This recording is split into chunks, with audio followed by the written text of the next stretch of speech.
Hello and welcome back to the She Leads the Way podcast, Season 2. I'm your host, Nikki Bedford, and today's guest is Menna Zaki. She is the Senior Director of Global Brand Communications at PepsiCo and has a wealth of experience across other global brands, including AXA Insurance, Sanofi and Johnson & Johnson. She has a Master's of Marketing. She has an MBA of Marketing, and she has a Bachelor's in Biomedical Engineering, which is something that we absolutely need to unpack. She's a wife and mother of 2 beautiful girls, passion for adventure, holding certifications as a skilled skipper, which is interesting, and a seasoned diver. So today we're going to talk about her journey, both personally and professionally. Menna, welcome to She Leads the Way. Thank you very much, Nikki. Quite an introduction. The introduction. So much I want to unpack, actually. Funnily enough, when I thought about it, initially I was like, wow, biomedical, that's interesting. Yeah. But I am also really triggered by the seasoned skipper. We'll come to that. Actually, it's 2024 resolution. Oh, good. Okay. Well, please kick me off. I'd love to hear a little bit about you and your background. Sure. First of all, thank you so much for inviting me to the podcast. I was very interested when I received the message from you. I was really looking forward for it. So as you mentioned, I'm a biomedical engineer, and it's a funny story that I always share. So I started actually my career in Johnson & Johnson, as you mentioned. So my career was sales and marketing, where I used to spend most of my time in operations in ICU, teaching the doctors how to use the medical devices, being with them in the operation room. So my life was totally different. You were in the operation room? Yes, yes. So funny enough, it was very different than what I have right now. And that was like the first 3 years of my life, and health economics as well. And then I got pregnant. I went on maternity leave. And during my maternity leave, I received a call from my previous boss in Johnson & Johnson, and she moved to another company, which is Sanofi. And she was like, Menna, I have an opening for internal communication. Would you like to join? Honestly, at the beginning, I was like, what is internal communication? Does she know what it is? Like 15 years ago, actually, communication was not an industry that was very well known. Yes. And because I always looked up to this lady and to this manager, she was always a source of inspiration for me. And I was young. I was like, okay, let me try something new. But did you also say, I am a scientist? Yeah, I was like, okay, let me try. It was really funny. And even having this call, I was like, okay. And I just went there because I really believed in this lady. And I know she would actually give me the right opportunity. So I went there the first 2 months. I was a bit struggling. I have to tell you, I was like, what is that? What is internal communication? I was even doubting, did I do the right move or not? And having a lot of discussions even with my family. But after those 2 months, I just fell in love with communication. I managed internal communication for Sanofi. Then I even moved a little bit into marketing for 4 years in Sanofi. And then my husband moved to Dubai. I moved with him. And this is where I moved to AXA Insurance. I've been leading their regional communication in the Gulf, internal, external, executive communication, social and digital. And then after 4 years, I got this great opportunity in PepsiCo, where I am now. At the beginning of my career, I was leading the MENA region. Beside the communication, I was leading also the public policy and government affairs. And the last year in this role, Expo 2020, which was one of the milestones in my career, I have to say. And then just 18 months ago, I got this great opportunity to lead the global brands communication. So I'm managing the earned and media communication for both our global brands, the beverage and the food. So Pepsi, Gatorade, 7-Up, Aquafina. And then you have on the food side, we have Lay's, Quaker, and Doritos. And I have my team spread in different countries right now. So oh my gosh, it's an that's exciting amazing. opportunity. That's amazing. But I have to ask, the transition was so extreme, moving from biomedical science and then moving into communications. I know that it was someone that reached out. Was it the fact that you trusted her opinion, or was it your gut? First, trusting her opinion, honestly. No, I didn't know that is the right move. I have to be honest with you. I don't know if you could find 2 more extreme career moves. But it was really more about this lady. And by the way, she's still my mentor. She's a very close friend. She even, she moved in different global roles, and now she's here in Dubai. I always see her, and I always go and ask her, I was like, how did you think about me in this role? And how did you think I would actually love it? And she was like, I just felt it. Yeah, And wow, that's yeah, incredible. it was a pure luck, but I was very happy that I've done that. And I think since then, one of the things that started to come in my mind always is actually stepping out of your comfort zone. Yeah. I know it's I would say cliche. It's always said, yeah, step out of your comfort zone. A lot of things that you might be missing, but seriously, I think every time I did something different, I gained lots of experience. I met new people that I never thought I will meet. So it has been an ongoing, very interesting journey. So yeah, it was honestly, it was luck that got me into comms, and I think it was one of the best moves I've done. That's it's really amazing to hear that, and they always say that success is on the opposite on the other side of Yeah. fear. So being able to do that, I think that it's evident that that happened in your case. You mentioned just now about mentorship. How important do you think mentorship has been or has played in your life? Um, I have to say, it has been critical, but the problem is that sometimes as women we are over mentored and under sponsored. And let me talk a little bit about this. So as female leaders, you will have a lot of people around you just telling you, okay, you need to do that, you need to do that, da da da. But actually, someone that would help you to develop your career and to sponsor you within the organization, it would open the doors for you. I think that's the struggle that we have as women. And I was blessed to actually have a bit of both. And I think this was helped me in my career. So I had like this lady that helped me to go actually into Sanofi. She was my mentor and sponsor. And because of her, I have done different, I would say, roles in even Sanofi. And until then, she's still my mentor and I really look up to her.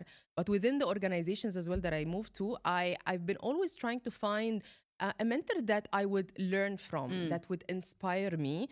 And I would always go for him or for her for advice. But sponsor, it's always a struggle actually to have. You need to have the right relationship with him or with her to help you within the organization. Be very clear on what you want to do actually in your career. And this is something that has been, I would say, critical in my career development is I've always had a dream on what I want to do next. Like I always put a plan, okay, in 1 or 2, 3 years, I want to be there. And then based on this plan, I look for, okay, who can help you throughout this career from mentorship, sponsorship, skills. Actually, I need like even moving in the comms, like I didn't have the right experience. So this is where I've done my MBA as well in marketing to be able to take this next move. So it is, I feel that is very important, especially as a female leader. You need to have the right support system around you that would help you to move forward. Absolutely. And you're saying with a sponsorship, it's more like having an active advocate. Yes, So someone that exactly. will actually open doors for you. Yes. So what advice would you give women who are looking for sponsorship or mentorship within their work network? I think few things. I think the first one is don't expect it will come to your door. A step that someone will come and tell you, I'll be your mentor or I'll be your sponsor. You need to find your mentor and you need to find your sponsor. That's the first thing.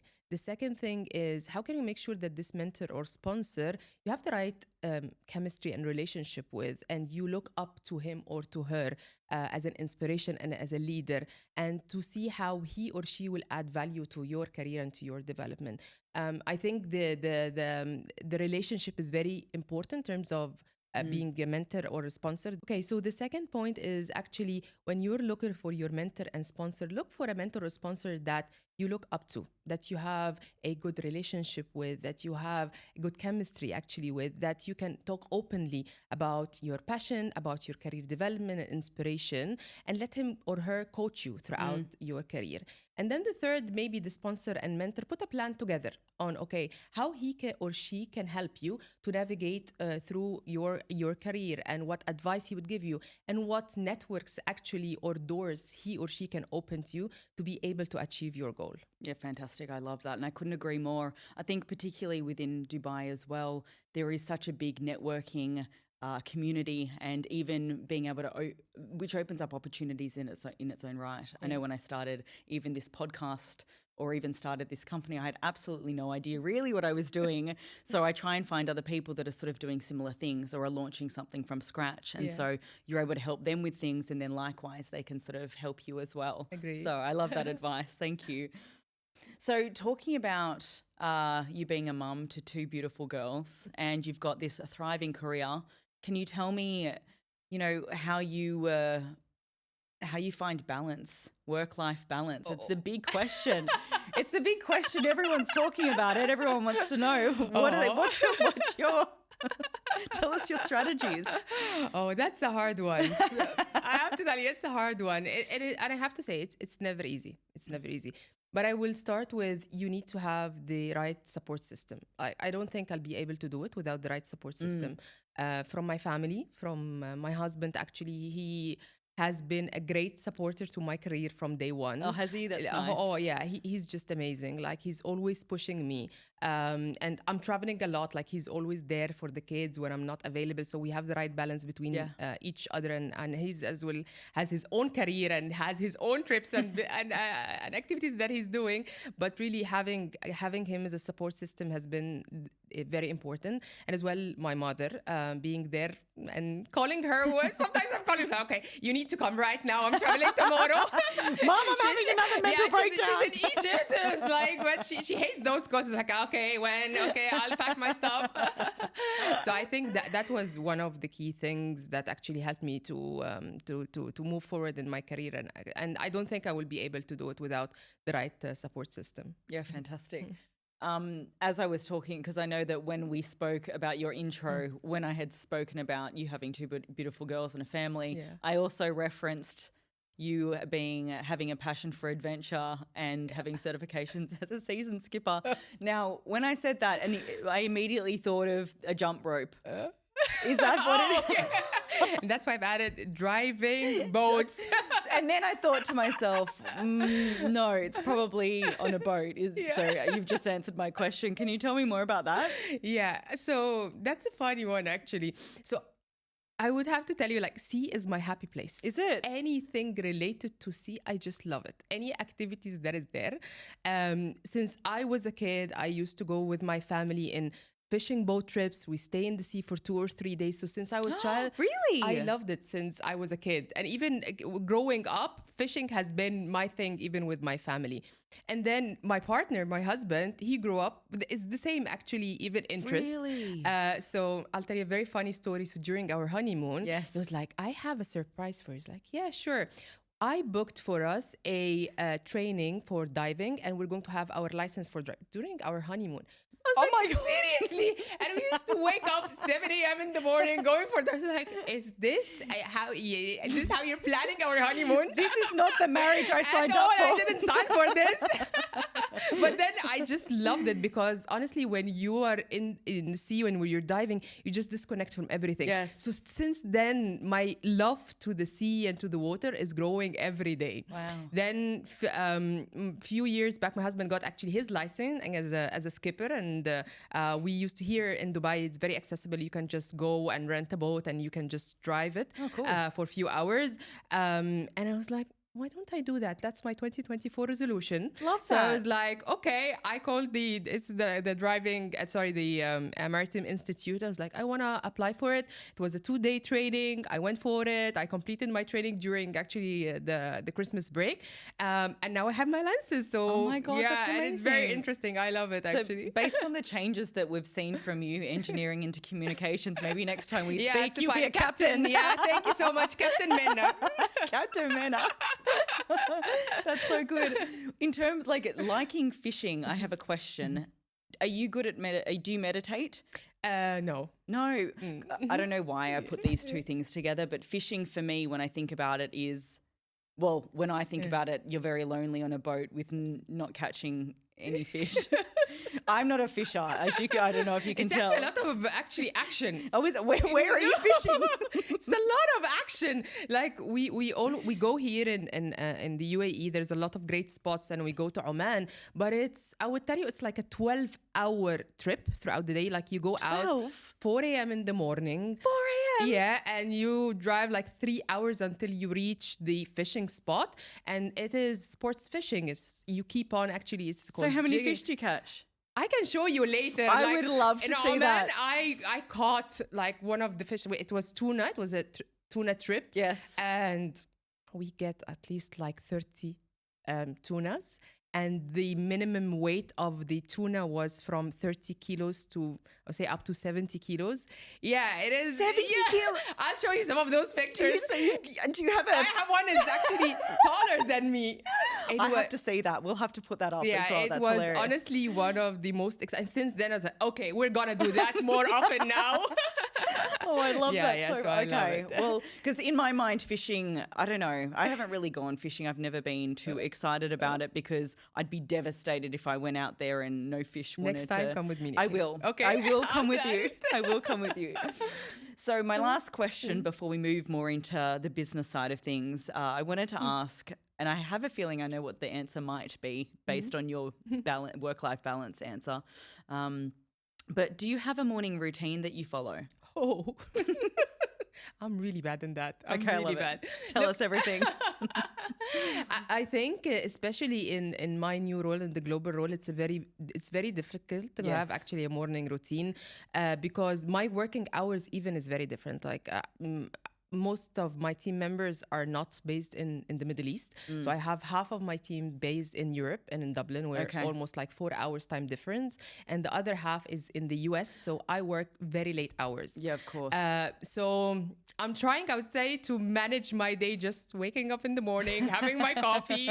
I think the to-do list is one of my routines, I have to say. Yes. But then I have lots of calls throughout the day. And then I just have some time, of course, for my kids before they go to bed at night. I would just say that there's a routine, and also I'm traveling very frequently right now. So it is actually not helping me to have a proper routine in my life. But it seems to work from you. So that haphazard go with the flow routine is fit for men. I love actually not having a routine. And this is, and maybe that's why I loved communication. Every day you do something new. Every day you have a new project, a new event, you're meeting different people. So I'm not a kind of routine kind of person. Yeah. I love to do different things on a daily basis. I'm fine not having a routine, actually. Are you a coffee drinker?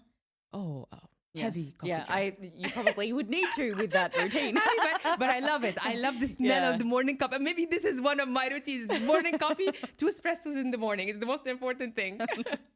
So we're going to pivot to business now, your role in the global brand communications team at PepsiCo. Can you tell me about any significant challenges that you face, particularly as a woman? Yeah. So I think it's not only in PepsiCo, I would say even in other industry than other companies. One of the challenges I had always is how can my function, especially in communication, is seen as a strategic function, not a support function. Comms is, I would say, it's not very old function. It's almost a new function, and it's developing year on year. And just for the business to understand the added value that the communication functions bring to the organization, it's sometimes challenging. And I always feel whenever I'm going to a new company or a new role, it's more that I'm an entrepreneur. I'm building a company or a function from scratch.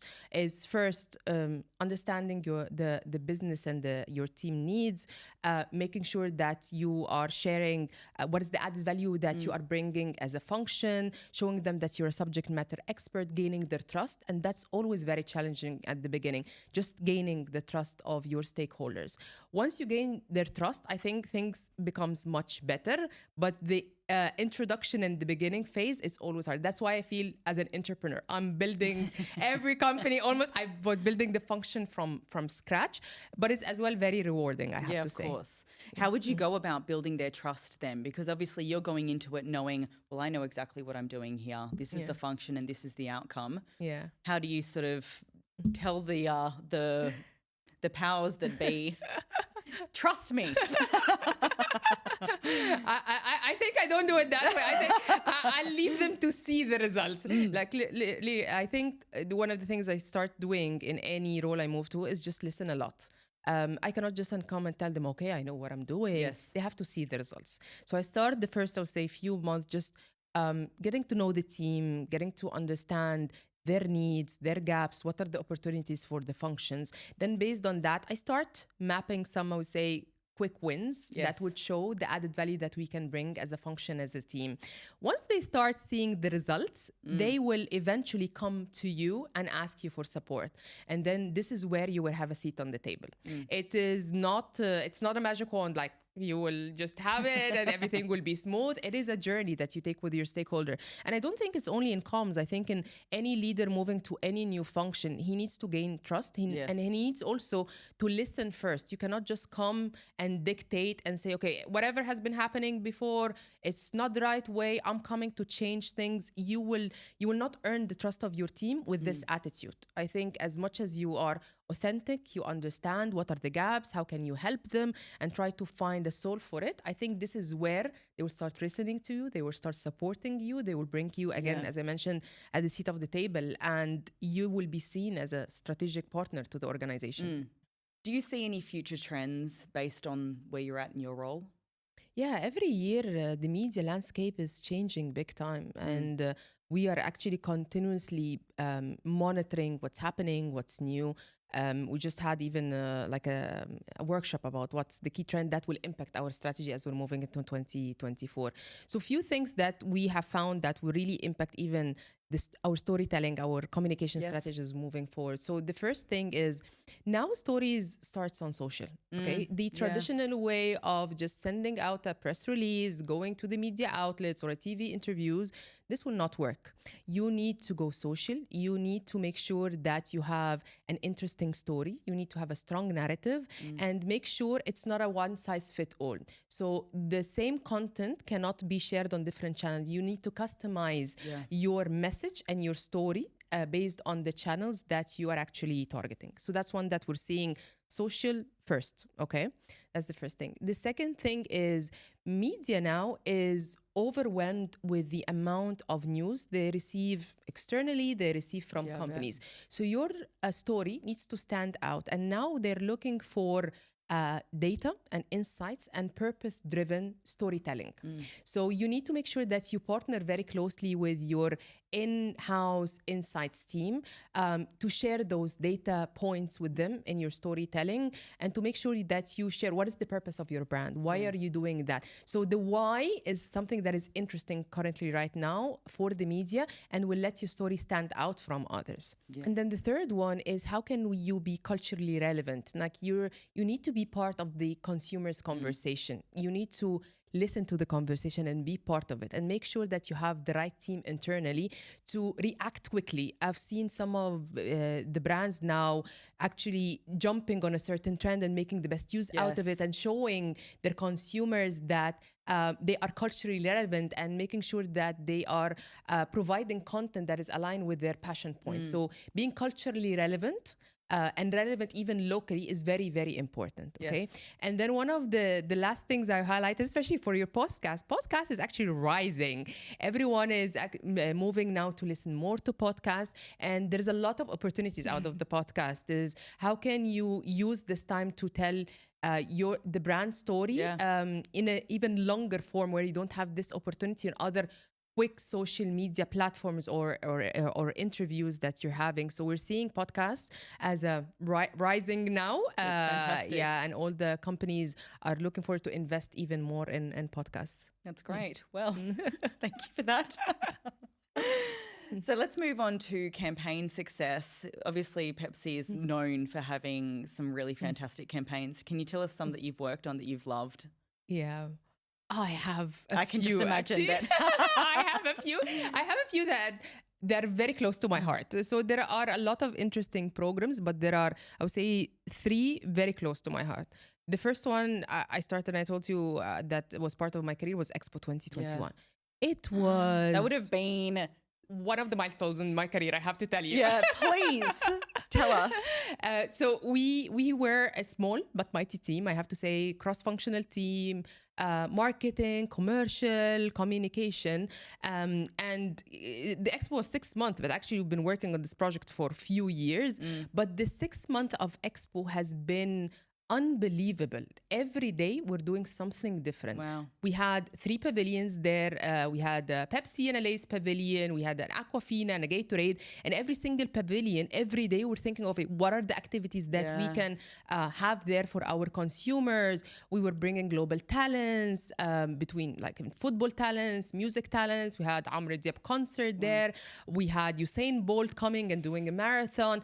Like, it has been an ongoing thrill, I have to tell you. I can imagine. So it has been one of my milestones for sure, in my career milestones. The second one was when I moved to the global role. One of the key priorities that I was managing is the UEFA football partnership. So PepsiCo is a global partner for the UEFA through our brands Pepsi, Gatorade, and Lay's, and we have something called the kickoff show, which is the celebration event that takes place before the final UEFA. And every year we have an artist that we bring, and we have a great show that we perform before the finals. And when I joined the global role, that was my first assignment. Oh my gosh, how incredible. Oh, it was amazing. This year we had Camila Cabello. She was the artist, and just working with her, developing the earned media strategy, her interviews, the broadcast, and then being there on the pitch during the training and the rehearsals. It was out of the world, honestly. It was a great experience. And then the final one, we have a program. This is very close to my heart. It's called Gatorade 5v5. So it's an annual football tournament. It's a global one where we target, I wouldn't say the kids, but youth from 14 to 16. And they're part of a 6-month football tournament where we work with them to elevate their football skills. We bring global talents to coach them. We offer them nutritional advice, and then the winning team attends the UEFA finals. And what made it very close to my heart is not only that we're targeting kids, that I've seen the impact on my kids. So I have to tell you a very funny story. I was in the car with my daughter, my elder daughter. Her name is Farida. She's 15 years old. And I was, she had her friend with us in the car, and both of them, they play football. And her friend was telling her, oh, Farida, I have to tell you, last week I was in this awesome tournament called, sponsored by Gatorade. We were playing, we had Chris Fate's show, he was there. And then if we won, we would have went to the UEFA final. It has been an epic experience. And you were driving. And I was like, I had this big smile on my face, and I turned to her, I was like, do you know that my company is actually organizing this event? Mama Rhonda! Yeah, and I'm going to the finals next week. And she was like, oh my God, your mom is so cool.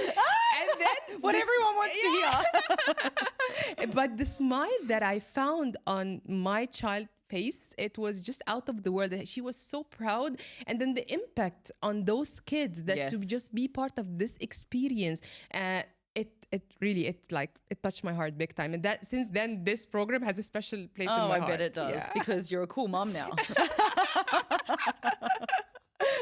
So my last question on the business front is more around storytelling, because I know it's a big part of what you do when it comes to advertising communications.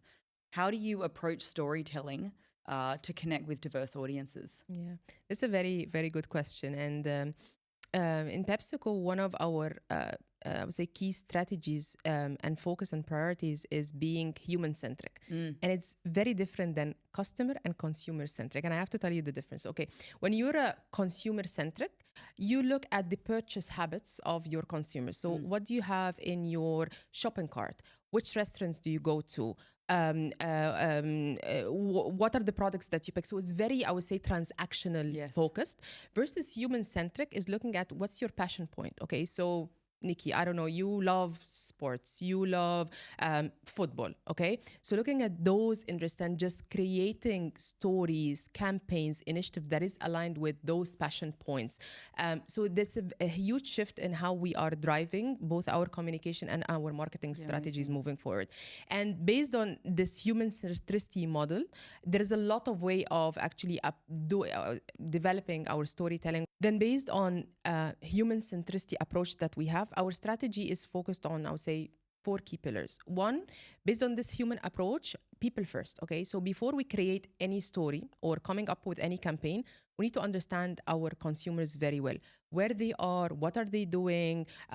For example, for media, trade media is different than consumer media versus influencers, social. So again, going back to the one size fit all, it doesn't actually work right now. So being people first in our communication, really understanding your consumers.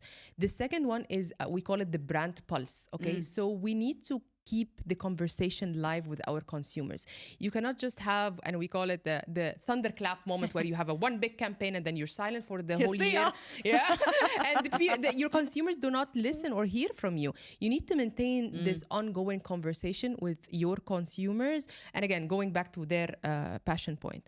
And the third one is being culturally relevant and going back to listening and monitoring the conversation, and where your brand can play a role and be part of this conversation and use it as an opportunity for unique storytelling. Yes. And the last one I would say is personal leadership. So for our leadership, how can they be authentic, and how can they drive this authenticity both internally and externally? Internally, engaging your employees, taking them along the way in your strategy and your plan, and externally showing the added value that you're bringing as an organization to the community externally. Yeah, fantastic. We're wrapping up. However, before we go, I've got a couple of other questions, a little bit more out of the box. If you were to wake up tomorrow with an entirely different career, completely different to what you're doing now, what would it be? Oh. Like, what's the first thing that came to your mind? C. Oh, yeah, first, the captain. I'm just thinking, but I keep on thinking, it's like the first thing that pops, the sea, anything related to the sea. So you didn't see yourself in a captain's uniform, like at the front of the boat? Not to that extent, but anything in the sea. Like, I don't know. I would love to live in the sea. And this is actually my retirement plan, me and my husband. Yeah. One day we'll retire near the sea, and any related activities, we'll be doing it. Well, he planted that seed on your honeymoon. Exactly, so he's been working on that for a while. That's our plan. My second question is, what is your go-to karaoke song? Do you sing at karaoke? Are you a participant or an audience member? No, I do karaoke once in a while with my friends. I think always the first thing I ask for is Hotel California. I don't know why. That's a good one. But I love it. I love it. And the music, I love it. Yeah, the first thing, Hotel California. So lastly, what is it called when you're in prison and having your last meal? Oh my God. Just the last meal. So wait, not necessarily prison. It doesn't have to be prison. That's a funny way to end this podcast, guys. I'm in prison. Meet you next time. Okay, wait a second. If there was a last meal, what would it be? Thank you. Pasta. Pasta. I would say, yeah. I'm a pasta and a pizza kind of person. I'm very weak when it comes to carbs. So like what? Spaghetti bolognese? Yeah. Like get specific. Any pasta, I would say. Oh, any pasta. Lasagna, white sauce, red sauce. Yeah. Like, I think one of, as well, my I would say retirement plans, Italy. Like, I'll go to Italy. Sailing to Italy, perhaps, oh my as God, the captain. That's amazing. Class, we're done. Amazing, Menna. Thank you so much for joining us on She Leads the Way. It has pleasure. been so fun, really, having a conversation with you. Thank you so much for having me. Thanks for joining us on She Leads the Way with Menna Zaki. We'll see you next time. Bye. I don't know Thank you so much. Does that work? I don't know. It does? All right.